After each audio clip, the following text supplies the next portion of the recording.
렉처 1 파이낸셜 엔지니어링 금융공학이란 무엇인가? 어떻게 하여 금융공학이 등장하게 되었는가? 그 맥락은 무엇인지 확인할 수 있고요. 그리고 데이터 사이언스와는 어떠한 관계성이 있는가? 어떻게 이동되는가? 어떤 차이가 있는 것인가를 한꺼번에 말씀드리는 시간을 가지고 있습니다. 자, 본격적으로 설명드리기 전에 왼쪽 화면에 보시면 컨텐츠라는 게 있습니다. 제가 지금 여러분들한테 이 강의 자료는 어디에 있고 그리고 이 강의 자료를 이렇게 보기 위해서 어떻게 프로그램을 설치해야 되는지 이런 것들은 설명드리지 않았지만 여러분들이 앞으로 수업을 들으실 때는 항상 이러한 강의 자료를 보실 거예요. 특히 제 수업에 대해서는 100% 이렇게 파이썬의 주피터 노트북이라는 기능을 사용해서 다음과 같이 강의 자료도 보실 거고요. 실제 프로그래밍을 하면서 금융공학자, 즉 퀀트가 하는 일을 간접적으로 느껴보실 수 있을 겁니다. 그렇게 구성을 할 예정입니다. 그래서 왼쪽에 컨텐츠라는 게 실제로 우리가 뭘 배우게 될지를 서머라이즈를 해놓은 거라고 보시면 됩니다. 그 렉처 1 부분은 총 5개의 챕터가 있고요. 그리고 서브 클립들로 구성되어 있다라고 보시면 됩니다. 첫째, 금융시장은 어떻게 발전해 왔는지 아주 간단하게 그리고 금융공학 입장에서 주요한 포인트들 위주로 간단하게 설명을 드릴 겁니다. 그리고 실제 금융시장이 혁신적으로 발전하게 된 계기가 있습니다. 그 계기가 바로 파생금융혁명이라고 할 수 있는 파생금융상품의 등장입니다. 즉 실제 현실에 존재하고 있는 많은 리스크 또는 불확실성을 대처하기 위해서 생겨난 상품이라고 볼 수 있습니다. 이 상품을 통해서 금융시장에 빠르게 돈이 몰리게 되고요. 그 몰림 받은 돈을 사용해서 어떻게 현존하고 있는 리스크랑 불확실성을 대처하게 될지 이런 간단한 예시도 오늘 소개해 드릴 예정입니다. 또한 금융시장으로 수학과 공학이 들어가기 시작했습니다. 왜 들어갔을까요? 파생금융혁명은 맞는데 파생금융혁명으로서 그 빈틈을 다 채울 수가 없었던 거예요. 실제 그 금융시장의 혁명 속에서 너무나 정교화되고 너무나 복잡해지는 금융상품들 속에서 이걸 적정한 가치는 얼마지? 혹시 위험은 얼마가 될까? 더 할 수 있는 건 없을까? 이런 것들을 간단하게 말로써 하기에는 너무 복잡해진 거죠.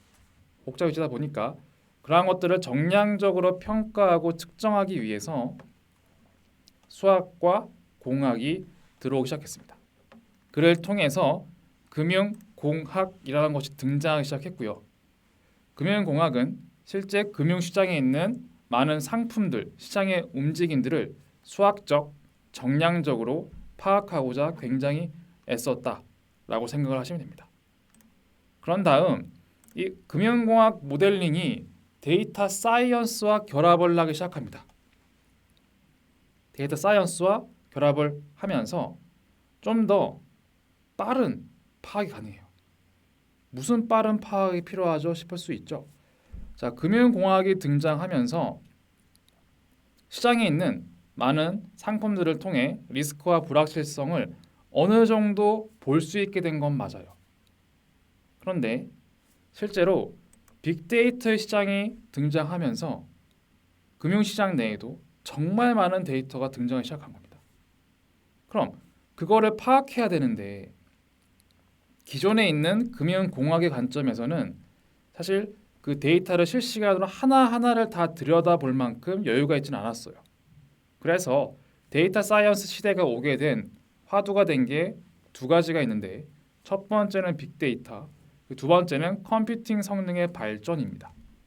그 2가지의 힘을 입어서 금융공학에서 분석하는 것들도 훨씬 빠르게 실시간으로 데이터 분석을 해서 좀 더 빠르게 리스크를 확인하고 실시간으로 리스크를 확인하고 그리고 고객한테 좀 더 적합한 상품들을 훨씬 더 자유롭고 다채롭게 만들기 위해서 데이터 사이언스가 지금 결합되고 있습니다. 제가 지금 결합되고 있다라고 표현한 이유는 이건 현재 진행형이기 때문입니다. 지금 미국이나 이런 월스트리트 같은 곳에서는 이미 파생 상품을 설계하거나 아니면 그 위험을 해지하기 위해서 어떻게 해서 빅데이터, 인공지능, 데이터 사이언스를 결합할 수 있을까를 하고 있습니다. 아직 한국 시장은 그런 것들이 움직임은 있는데 아직은 활발하지는 않고 있습니다.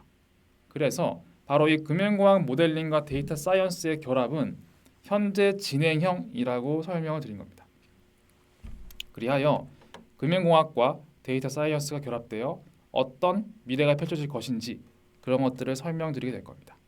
자, 그럼 하나씩 설명드리겠습니다. 자, 금융시장의 발전 챕터 1입니다. 실제 금융시장이 발전하게 된 거는 금융회사 제도의 등장, 그렇죠? 그리고 증권 투자업의 눈부신 발전, 그리고 잦은 위기를 통해 발전했습니다. 자, 이렇게 들어서 잘 모르시겠죠? 아니 이게 위기가 있는데 발전했어 이렇게 느껴지시는 분들도 계실 거예요. 근데 실제로 주식이라는 것은 그리고 금융시장이라는 것은 어느 정도 돈을 거래를 하면서 안정적인 돈의 거래와 흐름을 만들기 위해서 제도가 등장하기 시작했고요. 그 제도 안에서 다양한 증권 상품의 형태가 등장을 하고 그걸 투자에 활용하면서 좀 더 안정적이고 신속하고 자금을 조달할 수 있었습니다. 그런데 그 안에도 경기가 항상 좋은 게 아니잖아요. 좋을 때도 있고 좋지 않을 때도 있습니다. 그리고 또 하나의 장점은 항상 인간은 경기가 좋을 때도 마찬가지지만 경기가 좋지 않거나 위기가 왔을 때 그 위기 속에서 끊임없이 연구와 노력을 통해 어떻게 헤쳐나갈 수 있을지 어떻게 발전할 수 있을지 그런 것들을 많이 연구를 합니다. 그런 위기 속에서 훨씬 더 금융시장은 안정성이 높아졌고요. 훨씬 빠르고 신속하게 시장이 발전해 왔습니다. 자, 금융업의 탄생 실제 세익스피어에도 베니스의 상인에도 금융을 이해할 수 있는 얘기가 많이 있습니다. 그 당시만 해도 종교색이 강했기 때문에 기독교 중심의 세계에서 돈을 빌려주고 이자를 받는 건 굉장히 나쁜 행위로 여겨졌습니다. 그 나쁜 행위는 통상 유대인들의 몫으로 돌아갔고요. 그 유대인들은 오랜 기간 동안 핍박과 서름을 받았지만 금융업을 익혀왔습니다. 그 덕에 어찌 보면 덕이라고 할 수 있을 것 같아요. 흔히 얘기하는 로스차일드, 골드만삭스, 리먼 브러더스 등 세계적인 금융회사 대부분이 유대인에 의해 설립, 운영된 이유가 사실 이 과거의 역사적인 흐름에 기반하고 있습니다. 그러다 보니 이들은 다른 인종이라고 표현하긴 그런데 다른 국가나 사람들에 비해서 훨씬 상업, 금융 이런 시장에 빠르게 출발을 했고요. 그 안에서 발전을 어떻게 해야 될지 이런 노력을 많이 해왔습니다. 그러다 보니 역대 노벨 수상자 많죠. 대학교에서 20% 유태인이죠. 그렇죠? 부호 20%가 유태인. 굉장히 많은 분들이 유태인인 분들이 많습니다. 그리고 실제 유태인들을 통해서 생겨난 금융업의 탄생이 사실 이게 좀 아이러니한 거예요. 원래는 존중받던 일은 아니었던 거예요. 하면 안 되는 일. 그들을 유태인들은 받아서 좀 더 생산적으로 발전을 시켜왔죠. 그 토대 속에서 주식회사 제도라는 등장으로 증권 시장이 발전하게 됩니다. 자, 기본적으로 앞에서 유태인들은 고리대금업이라고 할 수 있는 그런 파이낸싱이라고 할 수 있죠. 파이낸싱을 뿌리로 하고 있었는데 자본주의가 발달을 해요. 투자 자금이 굉장히 많이 생성하게 되고요. 그리고 직접 금융, 간접 금융이라는 게 생겨납니다. 뭐냐면 과거에 있던 그 전까지만 해도 돈을 빌리고 받고 하는 건 당사자들이 만나서 직접 거래를 해왔습니다. 직접. 그래서 그런 것들을 직접 거래라고 합니다. 오늘날 은행과 같은 거예요. 은행. 은행이라는 게 잘못 얘기했네요. 은행이라는 건 실제로 원래라면 당사자가 만나야 하는데 당사자들이 만날 필요가 없고 그 안에서 중개를 해주는 거였어요. 중개. 따라서 당사자가 직접 만나는 게 아니죠. 그래서 간접적으로 indirect financing, 은행 아니면 과거엔 유태인들이 생긴 어떤 업 이런 데서 실제로 당사자가 만나지 않고 거래를 할 수 있도록 만들었습니다. 그런데 그 간접 금융 시장이 확대되어 실제 증권업 기반의 직접 금융이 등장하게 됐습니다. 예를 들어 여러분들이 잘 알고 있는 주식 거래도 마찬가지죠. 실제 모든 회사들은 주식을 발행하여 실제 돈을 거둬들이고 있죠. 그렇죠? 중간에 물론 뭐 증권사가 들어가 있긴 하지만 실제로 당사자들이 거의 직접 거래하는 건 마찬가지입니다. 회사가 증권을 발행하고 그 증권을 투자한 고객들의 돈을 받아서 실제 비즈니스를 하고 있죠. 그런 것들을 직접 금융이라고 합니다. 또한 IT 기술, 정보통신 기술의 발달로 누구나 이 주식 거래를 쉽게 할 수 있게 되었죠. 그러면서 점점 직접 금융 시장은 훨씬 발전하기 시작했습니다. 그래서 다음과 같이 실제 거래자, 시장에 참여하고 있는 많은 거래자들이 있는데 그들이 은행과 같은 간접 금융기관을 통해서 거래를 할 수도 있고요. 아니면 직접 금융기관을 통해서도 거래할 수 있게 됐습니다. 그리고 이 직접 금융은 실제 IT의 발전을 통해서 훨씬 각광받게 되었다라고 이해하시면 됩니다. 네. 여기서 우리가 기억해야 될 것이 하나 있습니다. 바로 2008년 서브프라임 모기지 사태죠. 이것도 바로 앞에서 봤던 직접 금융과 굉장히 유사한 이슈입니다. 뭐냐면 기업들은 이제 은행을 통해서 대출을 받아 돈을 조달하는 게 아니라 직접 주식이나 채권을 발행해서 직접 자금을 조달을 합니다. 그렇죠? 근데 이 주식과 채권에 대해서 몰리는 돈이 훨씬 많으니까 주식과 채권을 활용하여 다양한 금융 상품이 등장하기 시작한 거예요. 그 중에 하나가 2008년도에 금융 위기로 몰아넣었던 서브프라임 모기지라는 겁니다. 아래 있는 그림으로 먼저 보시면 실제 모기지라는 건 채권을 기반으로 채권이라 하는 거는 아파트와 같은 부동산입니다. 부동산을 담보로 해서 발행시키는 채권입니다. 그 채권을 발행시키고 돈을 받는 거죠. 받는 건데 이 채권들을 다 모았어요. 모아서 그거를 모기지 백드 시큐리티라고 해서 MBS라고 합니다. 다 모았고요. 이들 중에서 이런 모기지 채권과 주식 등을 혼합을 시킵니다. 그리고 혼합시켜서 이를 담보로 다시 한번 상품을 만듭니다. 그걸 말해 CDO라고 합니다. CDO. 근데 여기서 왜 이렇게 했을까를 생각을 해보면 이것도 학문적인 이유가 있습니다. 이 채권들을 다 모았을 때 분명히 채권이 위기가 발생하지 않을 좀 안전한 채권도 있을 거고요. 그리고 위기가 많이 발생할 수 있는 좀 불안정한 자산도 있을 거예요.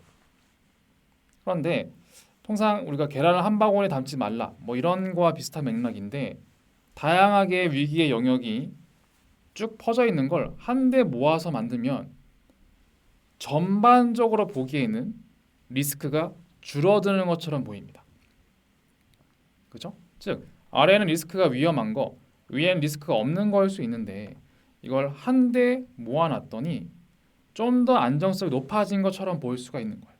상대적으로 리스크가 높은 것보다 리스크가 없는 게 훨씬 많을 수도 있거든요. 그 비율 때문에 MBS 자체가 훨씬 가격 자체가 안정적이고 리스크가 줄어든 것처럼 보일 수가 있던 겁니다.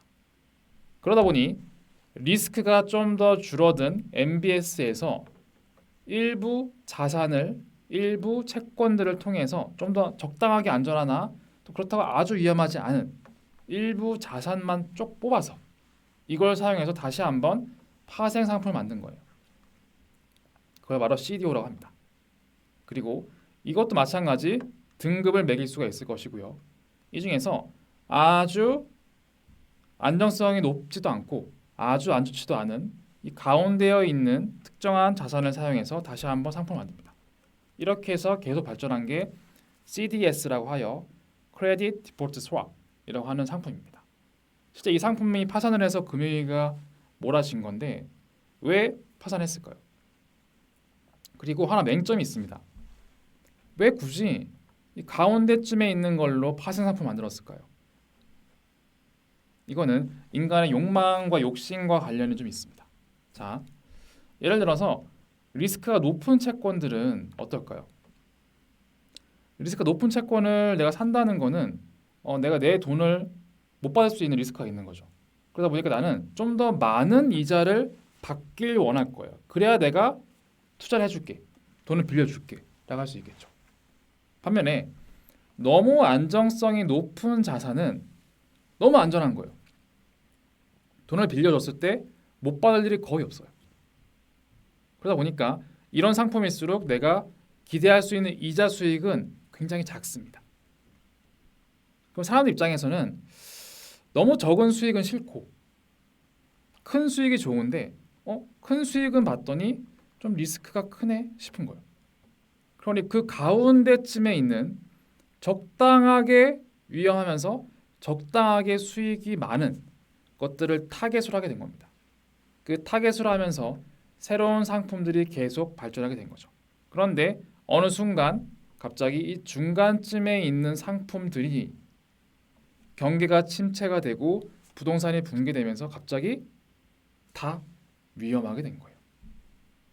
그러면서 분명히 그렇게 위험한 건 아니었는데도 불구하고 갑자기 연쇄 부도가 나고 연쇄 부실이 되면서 다 모든 상품들이 위험에 처하게 된 거죠. 그리고 이 상품들은 단순히 특정 나라에만 판매된 게 아니라 글로벌하게 다 판매가 되고 있기 때문에 그 연쇄적인 부실화가 글로벌하게 전개됐던 겁니다. 그러다 보니 일부 손실이 파급 효과가 굉장히 커진 거죠. 그런 식을 통해서 우리가 기억하고 있는 글로벌 금융 위기, 2008년도 서프라임 모기지 금융 위기가 발생했던 겁니다. 자, 그러면 그때 우리는 어떤 교훈이 있었을 겁니다.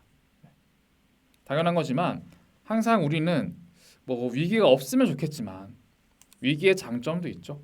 위기를 통해서 우리는 성장하게 됩니다. 성장.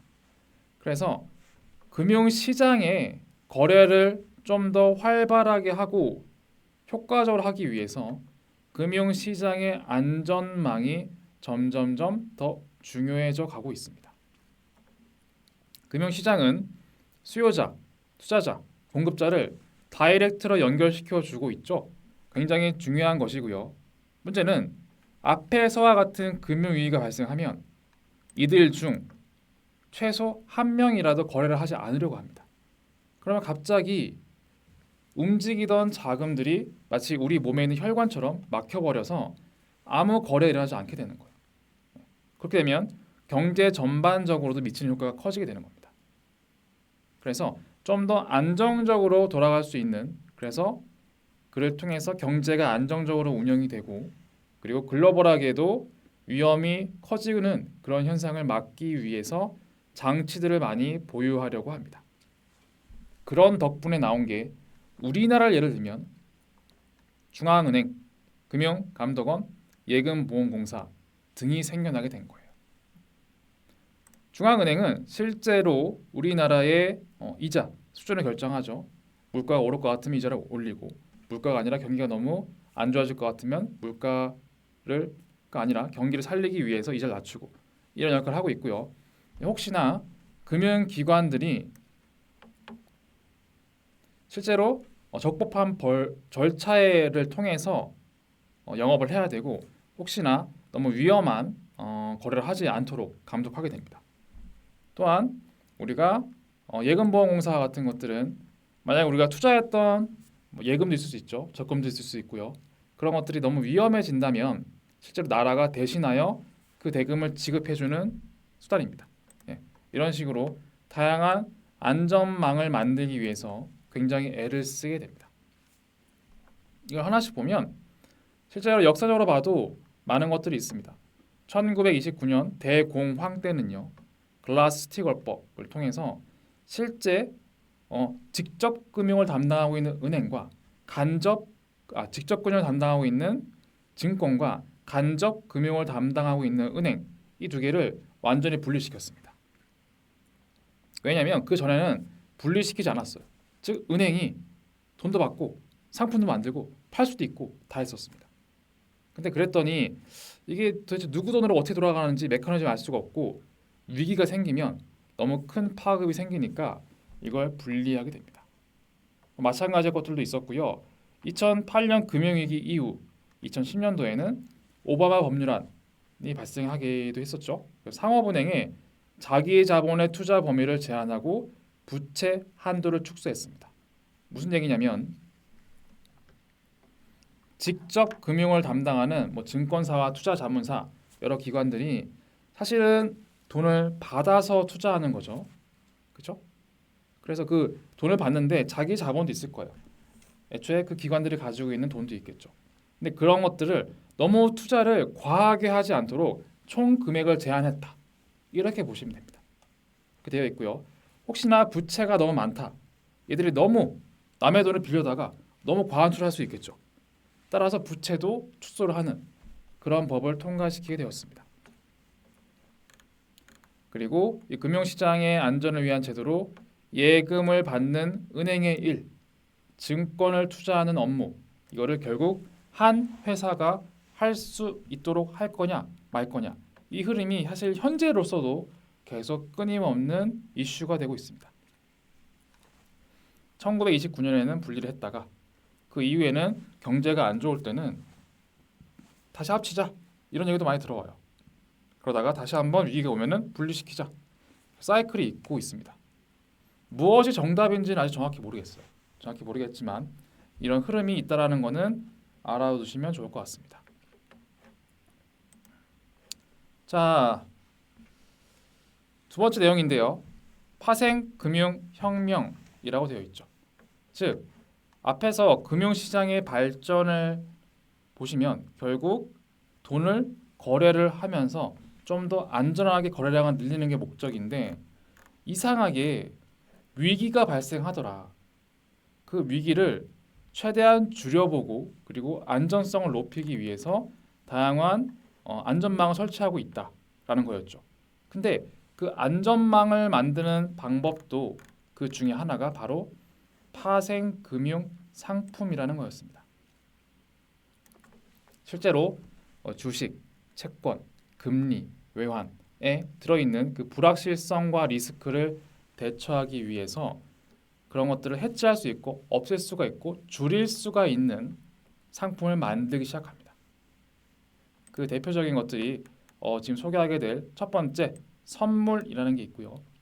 두 번째 옵션이라는 게 있습니다. 그리고 스왑이라는 것도 있습니다. 그리고 캡 아니면 플로어 이런 것들도 있습니다.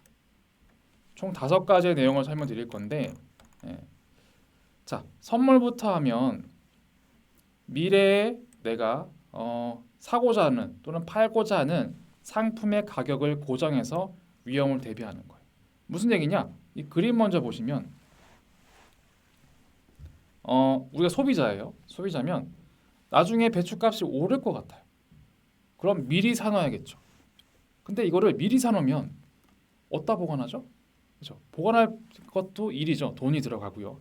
그러다 보니까 미리 사두고는 싶은데 그 미래의 가격이 어떻게 될지 모르는 거예요.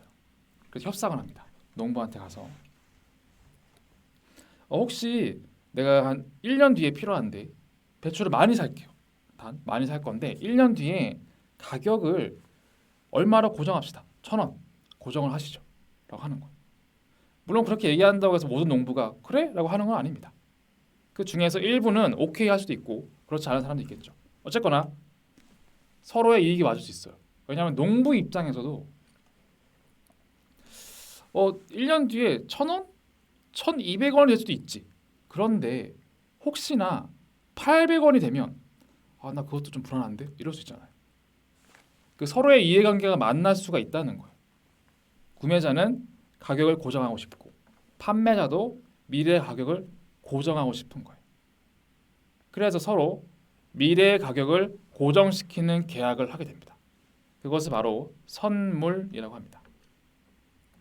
실제 파생 금융 상품은 바로 이 선물 시장에서부터 출발을 했습니다.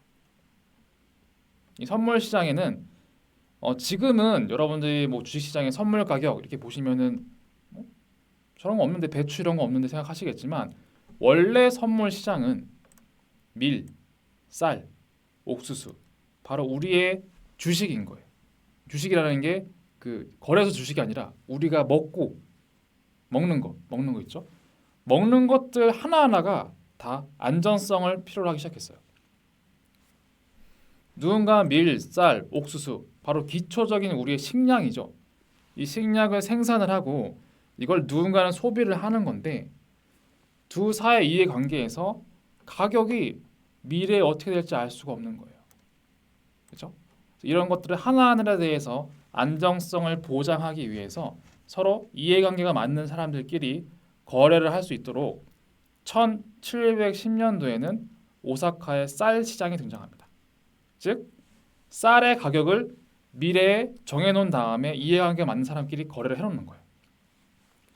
또한 1877년에는 시카고의 옥수수 시장, 바로 옥수수를 토대로 해서 미래에 얼마 가격으로 고정을 하고 거래를 할 건지 이렇게 시작하게 된 게 최초가 됩니다.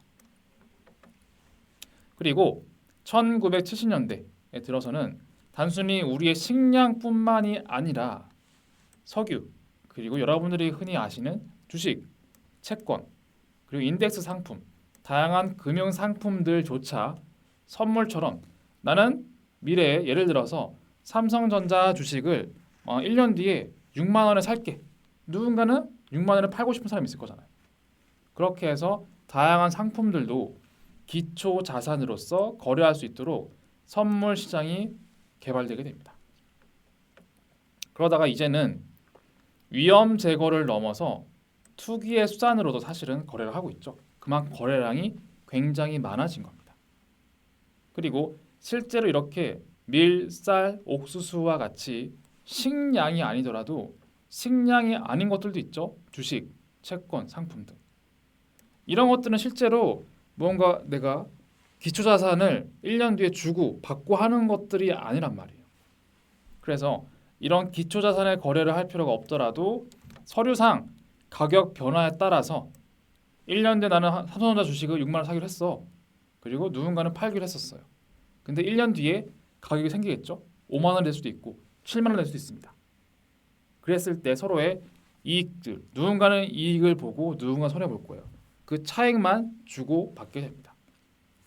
그렇게 해서 점차 이 선물 시장은 단순히 실제 우리의 식량의 불확실성과 리스크를 대비하고 싶었는데 그걸 넘어서서 다양한 금융 상품들에 있는 불확실성과 리스크도 대처하기 위해 서로 많은 거래량을 일으키고 있다라고 생각하시면 됩니다. 자, 다음은 옵션입니다. 옵션은 실제 주식을 사고 팔 수 있는 권리를 거래하는 것입니다. 즉, 내가 1년 뒤에 삼성전자 주식을 6만 원에 살게 라고 하는데 이걸 그냥 구두 계약할 수가 없죠. 6만 원에 살 수 있도록 너가 허가해 주면 내가 일정 부분 지금 미리 한 10만 원 정도 줄게. 이렇게 하는 거예요. 그 권리를 거래하는 게 옵션입니다. 그래서 파생금융 상명의 또 다른 계기가 바로 옵션 시장인데요. 흔히 주식이나 채권을 살 수 있는 권리를 콜옵션, 살 수 있는 것, 그리고 매도할 수 있는 권리를 풋옵션이라고 합니다. 풋옵션. 즉 나는 1년 뒤에 삼성전자 주식을 살 수 있는 권리를 콜옵션이라고 하고요. 1년 뒤에 삼성전자 주식을 팔 수 있는 권리를 풋옵션이라고 하는 겁니다.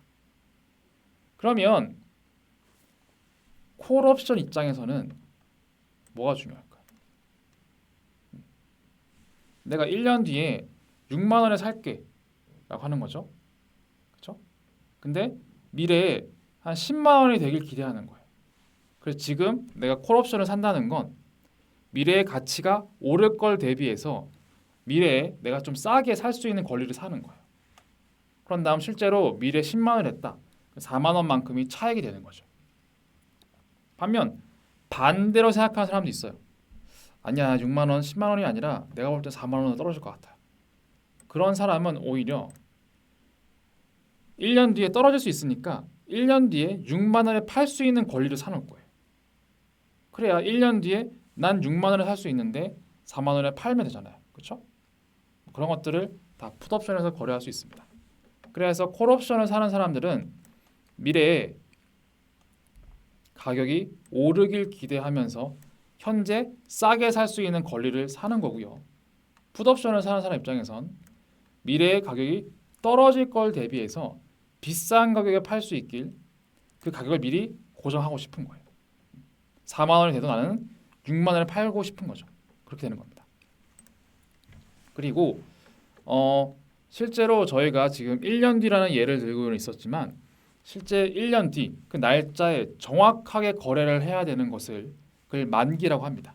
미래 만기에만 그 권리를 행사하여 무언가를 사거나 아니면 무언가 팔거나 할 수 있는 것을 유럽형 옵션이라고 하고요. 그 이전에 난 1년 뒤에 사기로 하긴 했는데 상황이 바뀌었어.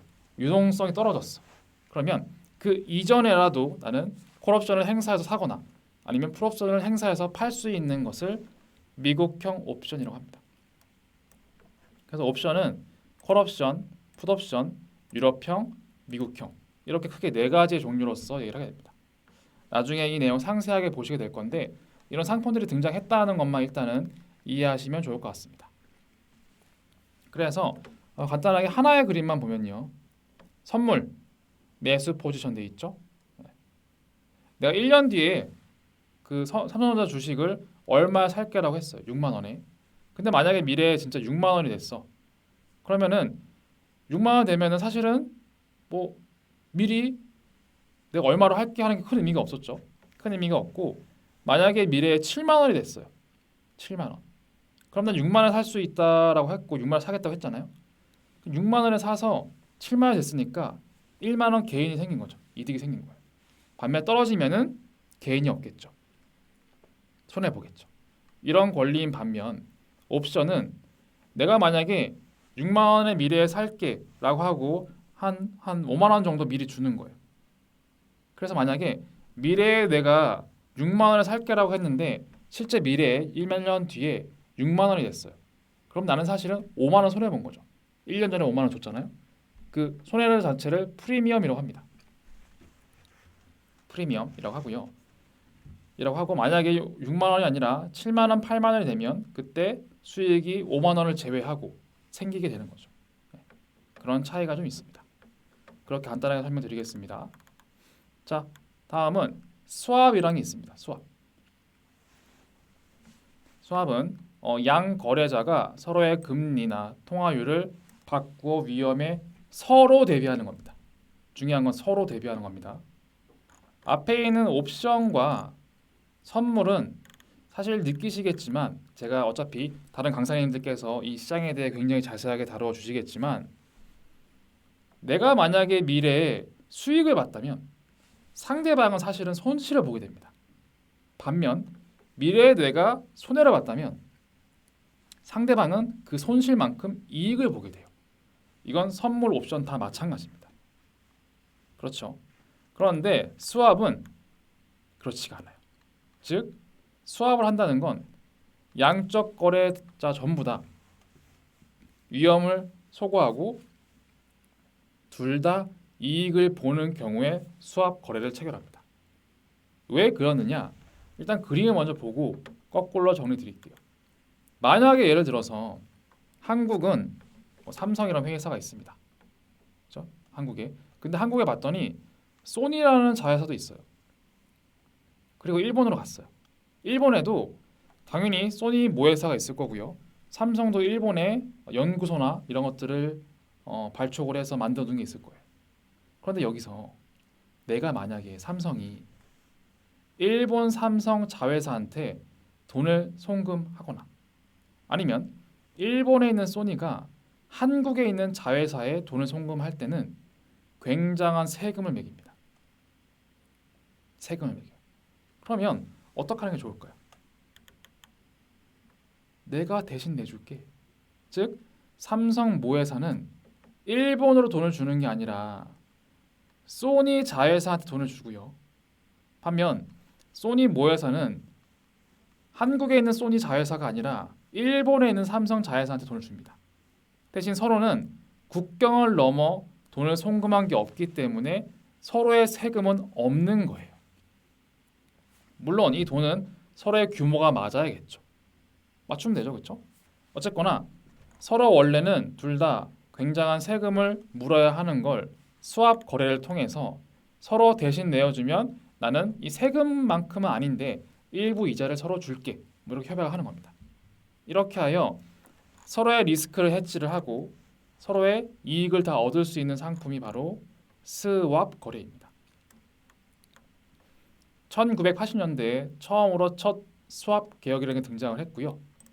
미래에 발생한 현금 흐름이 있는데 이 방식을 교환할 경우에 두 거래자가 둘 다 이익을 보는 경우, 한쪽이 손해가 아니라 둘 다 이익을 볼 수 있는 경우들이 있어요. 이 복잡한 경제 환경에서요. 그럴 경우에 서로 스왑 계약을 체결을 합니다. 따라서 이 거래의 특성 때문에 느껴지시겠지만 증권사 가서 저 스왑 필요해요라고 하지 않고요.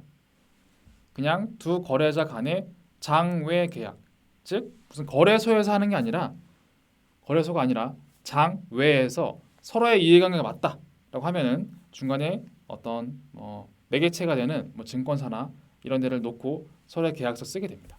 장외 계약을 합니다. 그래서 선물 옵션과 같이 스왑까지를 파생상품 3형제라고 부릅니다. 중요한 건 한쪽이 이득을 보고 다른 쪽을 손해를 보는 구조를 페이오프 구조라고 하는데 그런 선물과 옵션과 달리 양쪽 모두에게 이익이 되게 될 겁니다. 그것이 바로 스왑 거래고 굉장히 큰 거래 규모가 많이 이루어지는 걸로 유명합니다. 자, 다음으로 캡, 플로어라는 게 있습니다. 캡과 플로어. 첫 번째 캡이라는 거는 기초 자산의 가격이 상위 경계 아래에선 차액을 내지 않아 위험을 대비. 무슨 얘기냐면 내가 만약에 요즘 환율이 굉장히 불안정한데 환율이 우리나라 환율이 1,200원, 1,300원 왔다 갔다 해요. 근데 내가 환율이 많이 오를까 봐 겁나. 아니면 많이 떨어질까 봐 겁나. 이럴 수 있잖아요. 그렇죠? 그럴 때 특정한 범위 내에서 움직이면 내가 돈을 받고 특정한 범위를 넘어설 경우에는 오히려 돈을 주게 되는 그러니까 그런 거래를 통해서 즉 가격 움직임의 상위 경계를 넘는 것을 방어하거나 가격 움직임이 하위 경계를 넘어서는 걸 방어해서 어떤 보험 같은 걸 들어놓는 거예요. 보험사가 그런 리스크가 생겼을 경우에 대신 위험이나 리스크를 차액을 내주는 그런 성격을 가지는 것들입니다. 그래서 이 캡과 플로어라는 건 이 영어의 의미와 같이 어떤 상한 경계, 하위 경계에 대비해서 그런 위험을 대기하기 위한 보험과 같은 상품이구나 정도로만 간략히 설명을 드릴 거고요. 나중에 다른 강사님들께서 이 상품 시장에 대해서는 저보다 훨씬 자세하게 설명을 드릴 겁니다. 어쨌거나 중요한 건 금융시장이 발전을 해왔는데 어느 날 파생 상품이라는 게 등장을 하면서 간접 금융이었던 시장이 직접 금융시장으로 굉장히 몰아져 왔고요. 그리고 그 안에서 수천 개의 종류의 상품들의 수십조 달러에 이르는 거래가 이루어지게 됩니다. 그리고 단순히 파생 금융 상품이 투자를 위해서라기보다 실제 미래 상황, 미래 비즈니스 상황, 손실, 리스크, 불확실성 그런 것들을 대처하기 위한 적절한 수단으로 사용되는 겁니다. 그리고 기업들이 위험 조절을 위해서 어떤 자연적인 그리고 역사적 도구로 적절히 이용을 하면 사실은 굉장히 경쟁력을 높일 수도 있고 미래의 불확실성을 많이 줄일 수가 있죠. 하지만 당연히 이 파생 상품이라는 게 굉장히 복잡하고 어렵고 그리고 까딱 잘못하다가는 큰 손실을 볼 수도 있습니다. 그래서 항상 이런 것들을 거래를 할 때는 큰 손실과 파산을 유발할 수 있기 때문에 굉장히 꼼꼼하고 자세하게 체크를 해야 됩니다. 어쨌거나 요약을 하면 저희 금융시장은 애초에 중세 시대에 돈을 거래하는 것들을 좋게 보지 않았던 종교적인 특색으로 인해서 그것을 유태인들이 실제 개발하기 시작했고, 그러한 역사적 배경 하에서 제도가 등장을 하고 은행과 달리 직접 금융을 하기 위한 증권 시장이 활발해졌고, 그 증권들은 실제 파생 금융 상품이라고 불리는 선물, 옵션, 스왑 이런 상품들을 만들어서 기업들이 미래의 불확실성을 대처할 수 있고 그리고 현명한 투자를 할 수 있고, 그걸 통해서 아마도 안정성을 보유하면서 안정적으로 오랜 기간 동안 비즈니스를 할 수 있도록 돕고 싶었던 겁니다. 그 덕분에 엄청나게 거래가 많아졌고요. 하지만 안타깝게도 2008년도 그리고 2008년도 이전에도 당연히 금융위기는 반복적으로 나타났습니다. 그 이유는 바로 다양한 금융 상품들이 굉장히 복잡해져 왔고, 이 상품들의 가격, 위험, 리스크가 얼마인지 확인하는 게 굉장히 어려웠기 때문입니다.